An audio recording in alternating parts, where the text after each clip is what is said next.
Bien-aimés dans les Seigneurs qui nous suivaient sur lesavertis.net, que le Seigneur vous bénisse. Je laisse ces moments vraiment entre les mains de Dieu, que notre Dieu puisse nous aider à retenir quelque chose à la fin de cette exhortation. Vous savez, ces exhortations que nous les faisons pour vous donner la lumière par rapport aux Écritures. Nous voulons prendre comme document principal, donc la Bible. C'est la Bible au fait qui est la vérité absolue. C'est pourquoi lorsque nous faisons ces émissions, c'est plus pour vous amener vers la lumière qui est Jésus-Christ de Nazareth. Nous ne le faisons pas pour nous, nous ne le faisons pas que pour que vous nous suiviez. Nous le faisons pour que vous suiviez Jésus-Christ qui est le chemin, la vérité et la vie. C'est pourquoi aujourd'hui le Seigneur nous a mis à cœur de parler sur un thème qui, en fait, est en train de déranger beaucoup de personnes, et surtout des enfants de Dieu, puisque vous savez, il y a tellement beaucoup de catégories dans ce que nous appelons enfants de Dieu. Si le Seigneur nous donne le temps, nous allons expliquer cela. C'est-à-dire, pour dire un peu sur cela, je vais vous expliquer qu'il y a des gens qui, parfois, ont besoin de servir le Seigneur, mais ils se retrouvent dans de mauvais endroits. Il y a beaucoup de gens aussi qui pensent, ou bien qui ont la conviction réellement d'œuvrer dans un ministère ou dans un autre, mais sauf ils hésitent puisqu'ils ne savent pas où aller ou bien par où commencer. C'est pourquoi il y a un élément qui est trop fort, qui est en train aussi d'amener les gens dans la perdition. C'est l'élément que je veux parler pour donc aujourd'hui. Cet élément s'intitule l'imposition de main. Vous savez, l'imposition de main fait au fait que beaucoup de gens qui, parfois de bonne volonté, animés de bonne volonté, veulent faire une œuvre quelconque, mais ils ont peur puisqu'ils ont jamais été, donc ils n'ont jamais reçu l'imposition de main par une ou une autre personne. C'est pourquoi vous verrez aussi que dans ces temps derniers, il y a beaucoup de choses qui se passent par rapport aussi à la transmission, je vais dire même de pouvoirs maléfiques qui se font, qui s'opèrent par rapport aussi à l'imposition des mains. Donc nous allons essayer un peu par la lumière des Écritures, essayer de parler aujourd'hui par rapport à ce thème-là, ou bien par rapport à ces sous-titres-là, l'imposition des mains.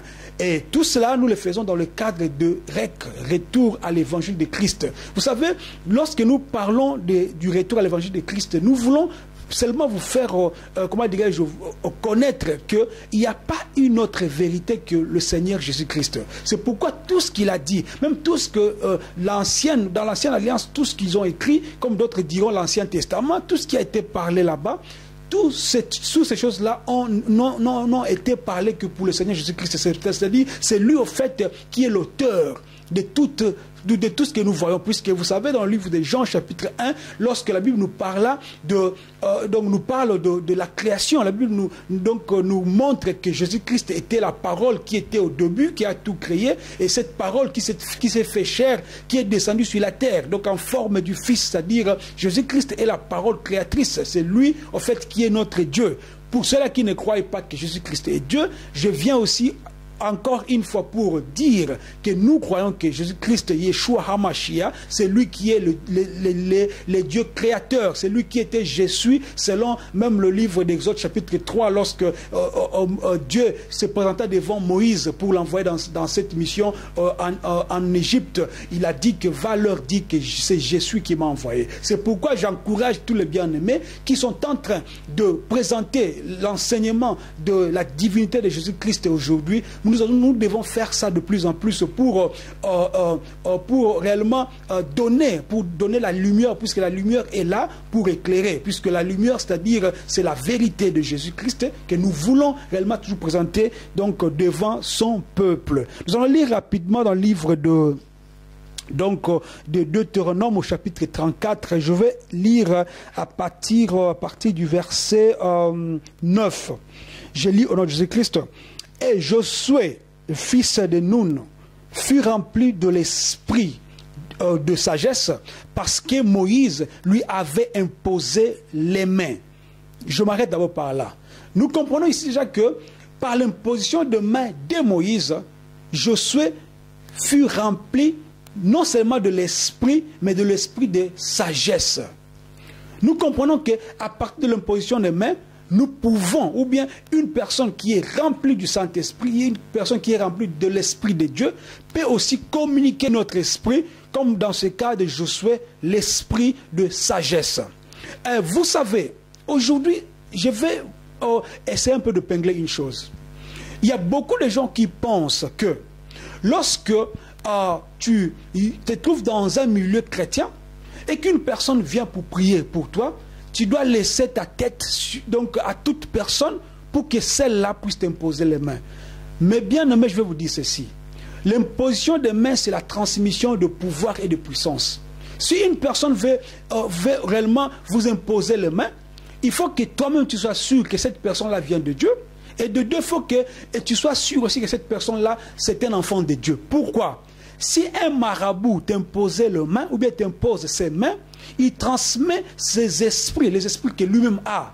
Si un impudique t'impose les mains, il va te transmettre sa façon de vivre, ses saletés, en fait sa vie de fornication. Il va te transmettre cela. C'est pourquoi vous voyez de plus en plus de gens qui sont en train de copier. Au lieu de copier Jésus-Christ, comme Paul avait dit, soyez mes imitateurs comme moi je suis pour Christ. Les gens commencent à copier des soi-disant pasteurs, des soi-disant bishops qui marchent dans l'impudicité, qui marchent dans l'adultère. Mais comme tu as reçu l'imposition de main par cette personne-là, tu le prends comme ton modèle, bien qu'il commette des erreurs. C'est pourquoi tu verras que le péché est tellement banalisé que lorsque nous parlons de ces choses, les gens nous attaquent puisque nous parlons de la vérité. Mais sachez que la vérité sera toujours combattue, mais jamais vaincue. Pourquoi? Puisque Jésus-Christ est la vérité. Nous allons continuer dans les Écritures. Si nous lisons dans le livre de Luc, chapitre 4, verset 40, nous voyons l'histoire de la belle-mère de Pierre. Elle avait une forte fièvre. Jésus-Christ lui posa les mains. Et celle-ci a reçu la guérison. Vous pouvez lire ça après, c'est très important, puisque là, nous sommes en train de parler de choses qui vont aussi amener une base dans votre vie. Peut-être tu as déjà entendu parler de ces choses ici, mais chaque fois lorsque nous parlons, c'est l'Esprit de Dieu qui nous envoie vers vous, afin que ce que tu connais déjà, que tu ajoutes à ta connaissance une autre connaissance. Puisque la perfection veut dire, tu commences de A et tu montes, ou bien tu commences de 1 et tu montes. C'est-à-dire, Jésus-Christ a imposé les mains à la belle-mère de Pierre pour que celle-ci reçoive donc la guérison. Là, on comprend directement que, nous allons essayer de lire ça. Luc chapitre 4, verset 40. Voilà, nous allons lire ça. Et après le coucher du soleil, tous ceux qui avaient des malades atteints de diverses maladies, les lui amenèrent. Et il imposa le main à chacun d'eux et il le guérit. Même le démon aussi sortir de beaucoup de personnes en criant et en disant « Tu es le Christ, le Fils de Dieu ». Mais il le menaçait fortement et ne leur permettait pas de dire qu'il savait qu'il était le Christ. Nous comprenons ici que Jésus-Christ imposait les mains aux malades. Et le malade était guéri, et aussi les démons sortaient. C'est-à-dire, même la belle-mère qui avait une fièvre, Jésus l'imposa les mains, elle était guérie. Et aussi d'autres gens qui étaient là, lorsque Jésus l'imposa les mains, les démons sortaient de leur corps. Là, nous comprenons que la première partie, on avait dit dans Deutéronome, on a parlé de l'esprit de la sagesse. Quand Moïse imposa les mains à Josué. Là, lorsque Jésus impose les mains à la belle-mère de Pierre, celle-ci était guérie. Et lorsqu'il impose les mains à d'autres qui étaient là, les démons sortaient. Nous comprenons que l'imposition des mains, ça apporte aussi la guérison. Nous comprenons ici que l'imposition des mains, ça apporte, donc ça fait fuir des démons. C'est-à-dire, quand on impose les mains, dans le cas précis, Jésus-Christ impose les mains, puisque Jésus-Christ a l'autorité plutôt sur toutes les puissances de l'ennemi d'abord, et toutes les puissances qui règnent donc même sur la terre, même sous la terre. Il a tellement le pouvoir, il est tellement digne de le faire, il le fait et les démons entendent, ils disent même qu'il était Christ. C'est pour dire que lorsque tu imposes, lorsque tu reçois l'imposition de main, c'est aussi dans le cadre de guérison. Je parle de ces choses ici puisque je vais vous faire comprendre d'abord que, bien-aimés, ne précipitez pas à être d'abord imposé, que les mains d'une personne quelconque soient imposées sur vous.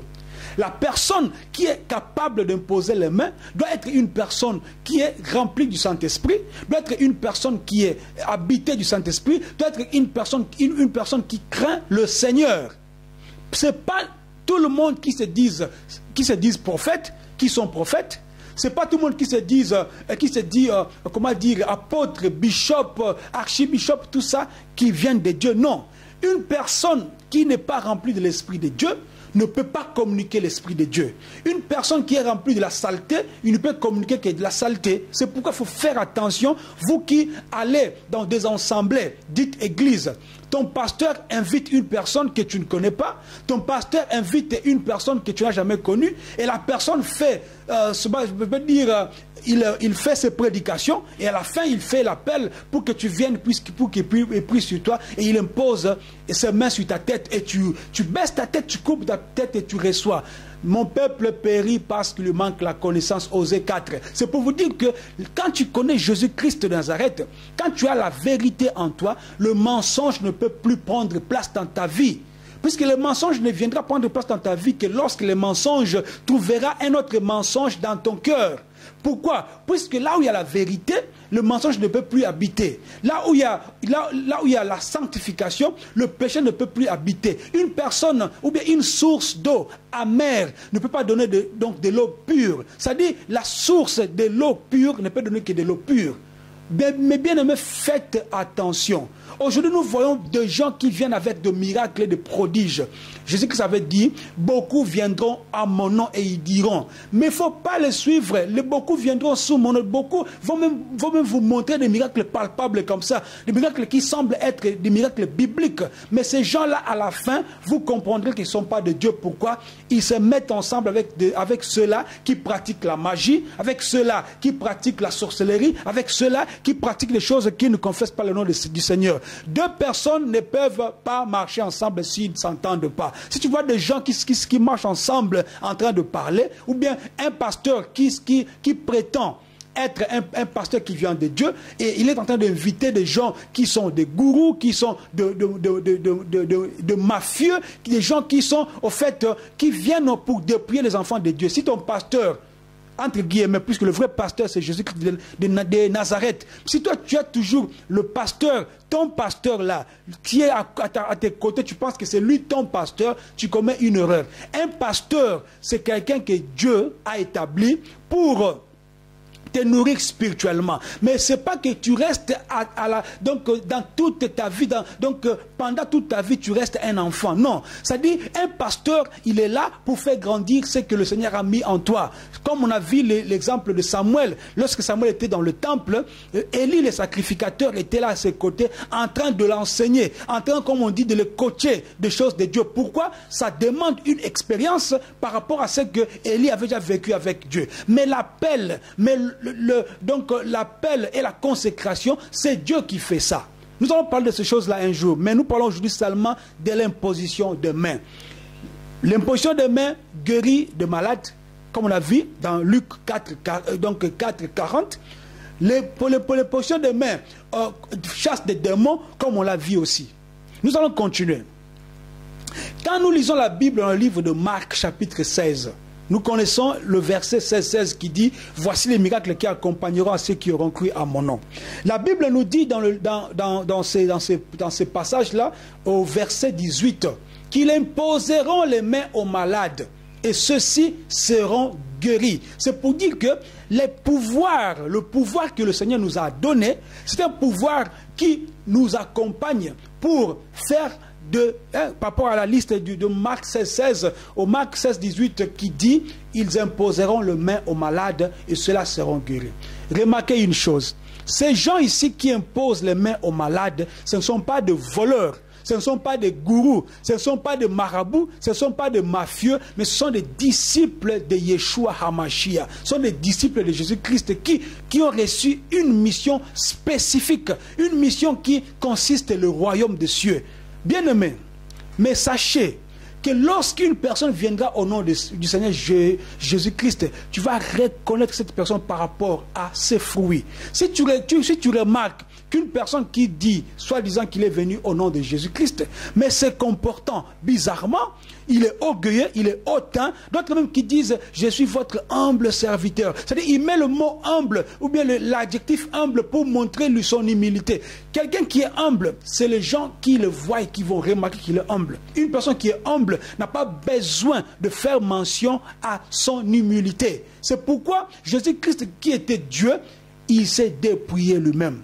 Il a pris la forme humaine pour nous sauver, nous, qui étaient des humains, qui étaient des pécheurs. C'est pourquoi lorsque nous disons chrétiens, le mot chrétien vient de gens qui étaient d'abord, je vais dire, de païens dans cette ville en Antioche, qui ont vu la marche de disciples de Jésus-Christ qui marchaient comme Christ. Ça veut dire chrétien, c'est quelqu'un qui marche comme Christ, qui se comporte comme Christ, qui a les attributs de Dieu. Dieu est amour, un chrétien doit avoir l'amour. Dieu est patient, un chrétien doit être patient. Dieu est généreux, un chrétien doit être généreux. Et Dieu est vérité, un chrétien doit être quelqu'un qui dit de vérité. Quand tu dis des mensonges, quand tu viens devant les caméras aujourd'hui, l'internet, mon Dieu, ça donne à tout le monde la possibilité de parler. Bien sûr, c'est bien, il faut parler, mais parle des choses qui viennent de Dieu. Ne parle pas des choses qui viennent de toi, puisque quand tu parles des choses qui viennent de toi, ces gens-là viendront vers toi et tu n'as rien à leur donner. Nous parlons au nom de Jésus, puisque nous croyons que nous étions dans des systèmes établis par l'homme, là où l'homme dominait, là où l'homme était donc au centre de toutes choses. Mais Jésus-Christ nous a fait sortir de ces choses-là pour vous dire aujourd'hui, vous qui nous suivez, que sortez au milieu de ceux-là qui ne confessent pas le nom de Jésus comme Seigneur et Sauveur. Sortez au milieu de ceux-là qui sont menteurs, sortez au milieu de ceux-là qui sont impudiques. Si ton pasteur est impudique, ne reste pas là, il faut sortir. Le Seigneur lui-même qui t'a créé, le Seigneur lui-même qui t'a aimé, il va te contacter, de te connecter, j'allais dire, avec des gens qui le servent en vérité et en esprit. Bien-aimé, c'est très important. La mission des disciples, c'était de faire toutes ces choses-là. Pourquoi? Ils ont reçu le pouvoir. Ce pouvoir-là ne se vend pas. Aujourd'hui, nous voyons des gens qui veulent acheter même l'onction, ils appellent ça l'onction, pour acheter. Les gens qui vous disent plutôt, venez recevoir le miracle, et les gens qui font des banderoles bien avant, bien des affiches, qui écrivent qu'aujourd'hui, les gens seront guéris, tout ça. Est-ce que toi, tu peux savoir ce que le Saint-Esprit va faire avant? Non. Un homme qui a la foi de Dieu, c'est un homme qui d'abord vient avec la parole de Dieu et la parole va guérir. Si cette parole-là est remplie du Saint-Esprit, de l'Esprit de Dieu, si cette parole-là est remplie de la vérité, cette parole-là va guérir. Cette parole-là va libérer. Donc c'est là qui sont captifs. C'est pourquoi c'est très important de connaître ces choses, mes bien-aimés. La Bible nous dit que la lumière et les ténèbres ne peuvent pas cohabiter. C'est pour dire que là où il y a le mensonge, il y a l'absence de vérité. Là où il y a la vérité, il y a aussi l'absence de mensonge. C'est-à-dire que les choses ne peuvent pas marcher ensemble. Toi qui te dis chrétien, je parle maintenant chrétien, il faut examiner ta vie chaque jour. Même lorsque tu fais ces choses-là, lorsque les gens ne te voient pas. Mais sache que celui qui voit dans le secret te voit. Celui qui regarde dans le secret, celui qui peut sonder le cœur et les reins te voit. C'est pourquoi ça ne sert à rien de penser que tu es pasteur avant de monter donc devant, c'est pas pour prêcher. Tu prends de femmes derrière ton bureau, tout ça, tu penses que les gens ne te voient pas. C'est là, ça, sache qu'un jour, tu seras scandalisé puisque beaucoup ont laissé de leur vie devant la chair comme ça, en train de prêcher. Et ils sont morts. Pourquoi? Puisque le Seigneur est capable de te confondre. C'est pourquoi lorsque tu écoutes ce message, ne murmure pas, mais reviens sur le bon chemin. Reviens donc au pas de Jésus-Christ. Dans le livre d'Apocalypse, la Bible nous dit que regarde là où tu es tombé et relève-toi et continue ta route. C'est pour dire qu'une personne peut commettre une erreur. Mais ton erreur ne devienne pas ton caractère. Oh non, moi, je prie à Dieu de m'enlever l'envie d'aimer les femmes, tout ça, ou bien de boire de l'alcool, mais chaque jour je retombe. C'est que tu n'as pas encore connu la vie de Christ. La vie de Christ, c'est-à-dire, lorsque le Seigneur Jésus-Christ va naître, va te faire renaître, c'est-à-dire lorsque tu deviendras une nouvelle créature, tu vas voir que ton corps sera dominé par ton esprit. Lorsque ton esprit domine ton corps, c'est là où tu vas commencer maintenant à guider ton corps, puisque le corps, c'est de la terre, c'est de la boue. Le corps ne peut pas avoir, comment dirais-je, le pouvoir sur ton esprit. Si le corps a plus de pouvoir sur ton esprit, c'est que tu ne pries pas, c'est que tu ne jeûnes pas, c'est que tu ne lis pas ta Bible. Si la parole de Dieu est assise dans ta vie, tu verras que tout ce que tu vas faire, le corps va obéir. Pourquoi? Le roi David dira que, donc, mon âme loue l'Éternel. Il dit à son âme de louer l'Éternel. Pourquoi? Ton âme, c'est ton esprit qui le conduit, tout comme aussi ton corps doit être conduit par ton esprit. Si ton corps est trop faible, si tu aimes trop manger, si tu aimes trop boire, si tu aimes trop voir des choses qui ne confessent pas le nom de Dieu, sache que ton corps prendra plus de pouvoir sur ton esprit. C'est pourquoi il faut nourrir ton esprit pour que ton esprit puisse avoir la force sur ton corps. Que Dieu vous bénisse pour cela. Je vais encore lire par rapport toujours à l'imposition des mains dans le livre des Actes des Apôtres, chapitre 6, verset 6. Là, nous sommes en train de parler maintenant de l'élection de 7 personnes, de 7 hommes qui étaient, comme on appelle probablement diacres, donc au service de l'Assemblée. Ces gens étaient d'abord, comment dirais-je, élus, c'est-à-dire ou bien soit choisis, mais ils ont choisi ces gens d'abord par rapport aux critères. Ce n'est pas comme on voit aujourd'hui, une personne qui, aujourd'hui, en Europe ici, il vit une vie bizarre, mais il part dans des pays comme Afrique, tout ça, pour recevoir, je ne sais pas, la consécration d'un pasteur qui ne se connaissent pas, hein, mais il donne de l'argent, il devient pasteur. Il donne de l'argent, il devient apôtre. D'autres qui s'autoproclament apôtres, mais ils se comportent comme un païen. D'autres qui s'autoproclament prophètes, mais ils se comportent comme un marabout. C'est-à-dire, c'est la confusion, mes bien-aimés. C'est pour cela que tu verras, même pour l'élection de ces 7 hommes, dans Actes 6, tout cela était d'abord fait par rapport aux critères. Quels sont les critères? Ils ont vu par rapport à leur façon de marcher, par rapport à leur façon de faire. Et puis, parmi ces 7-là, il y avait ces jeunes hommes qui étaient remplis du Saint-Esprit, à l'occurrence le diacre Étienne. Vous connaissez l'histoire. C'est-à-dire, mais lorsqu'ils ont élu, bien ils ont choisi ces 7-là, les apôtres les imposèrent les mains pour, au fait, le faire rentrer maintenant dans ces services-là. Pourquoi les apôtres ont fait ça? Parce que les apôtres en avaient le droit. Ne me dites pas aujourd'hui que donc, alors, pour faire l'œuvre, il faut que tu cherches un apôtre. Non, attention. Nous sommes en train ici de parler de choses spirituelles. Il faut faire attention. Le Seigneur Jésus-Christ, lorsqu'il était venu sur la terre, il choisissait ses disciples lui-même.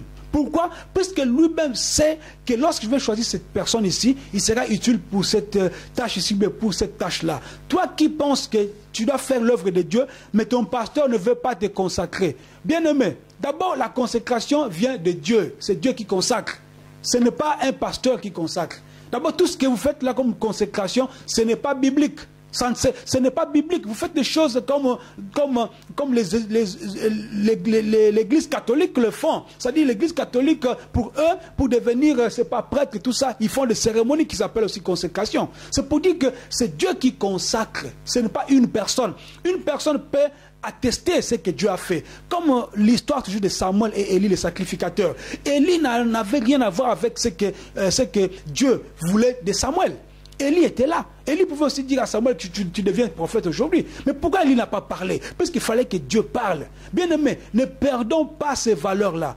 Il ne faut pas penser que lorsque tu deviens pasteur, prophète, évangéliste, apôtre ou docteur, tu auras de l'avantage. Non, tu seras même jugé sévèrement selon le livre de Jacques. Il ne faut pas penser que lorsque tu viens enseigner les gens et que tu vas avoir l'avantage. Non, nous quand on vient devant vous, c'est puisque nous croyons, puisque nous savons que le Christ nous a dépouillés. Il nous a enlevé tout ce que nous avions avant. Nous étions des orgueilleux. Nous étions des gens qui voulaient faire voir ce qu'ils avaient. Nous étions des gens qui pensaient que servir Dieu, c'est jouer de la musique. Là, je réponds directement à ceux-là qui me disent qu'il faut que je rentre faire la musique. Mais bien aimé, la musique, c'est une partie, ce n'est pas la vie. La vie, c'est la parole. La parole de Dieu, c'est ça la vie. C'est la parole de Dieu qui donne la vie, puisque le Christ dit qu'il est le pain de vie. C'est-à-dire, le pain de vie, c'est-à-dire le pain qui donne la vie.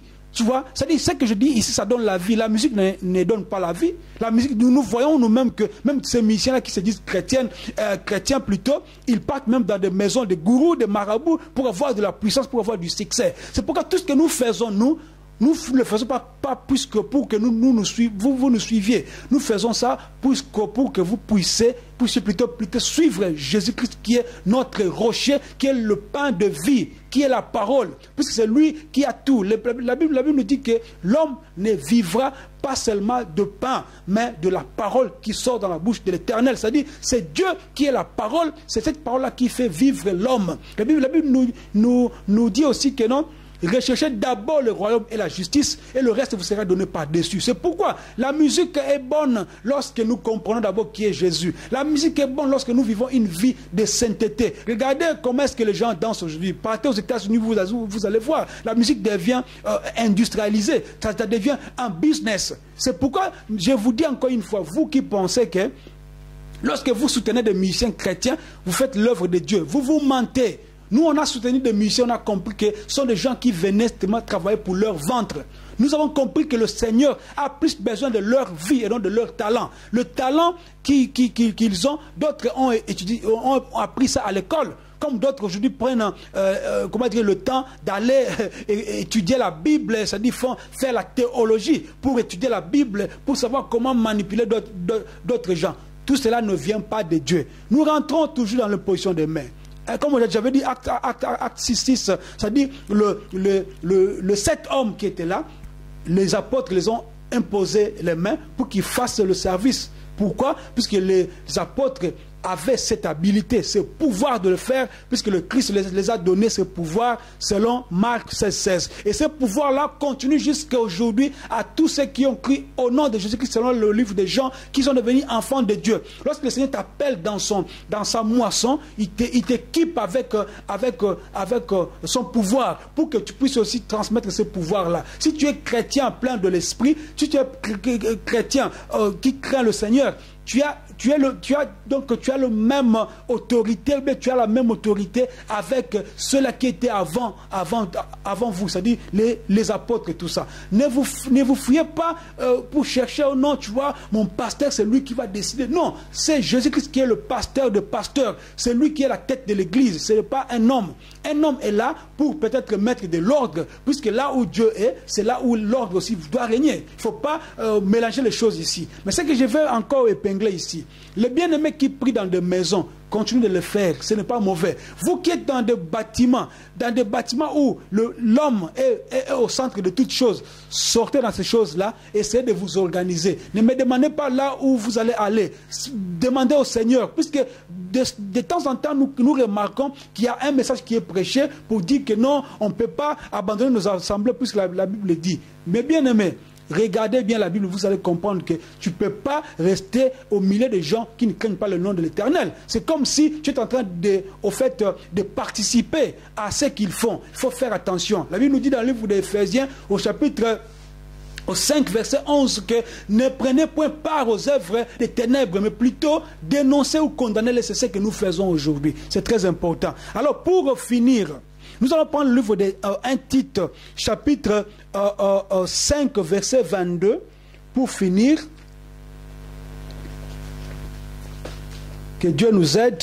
Donc 1 Tite, chapitre 5, au verset 22. Tite, chapitre 5, verset 22, je vais lire.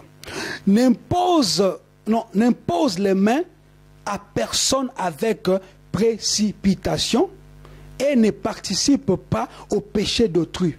Toi-même conserve-toi pur. Je réponds. Donc Tite chapitre 5 verset 22. N'impose les mains à personne avec précipitation et ne participe pas au péché d'autrui. Toi-même conserve-toi pur. Là maintenant je dis à ceux-là qui se précipitent à imposer les mains. La Bible nous dit de ne pas imposer les mains avec précipitation. Pourquoi? Puisque là, tu vas même participer dans un péché quelconque. Puisque toi-même d'abord, tu dois te conserver. Si le Seigneur ne te convainc pas de faire quelque chose, lorsque tu le fais de toi-même, tu cours toi-même dans un danger que tu ne sauras même pas voir la solution. Ne te précipite pas à imposer les mains. Lorsque tu imposes les mains, comme c'est la transmission de pouvoir et la transmission de beaucoup de choses qui se passent dans le monde spirituel, tu risquerais même de prendre, association avec, ou bien de faire partir du péché de celui-là que tu imposes les mains. C'est pourquoi tu dois d'abord te conserver toi-même et que lorsque tu veux faire quelque chose, que le Seigneur lui-même puisse réellement te convaincre que oui, tu peux imposer les mains. Mais aujourd'hui, ce que nous voyons, c'est quoi? Tout le monde veut imposer les mains. Ils pensent même que lorsque j'imposerai les mains, je vais prendre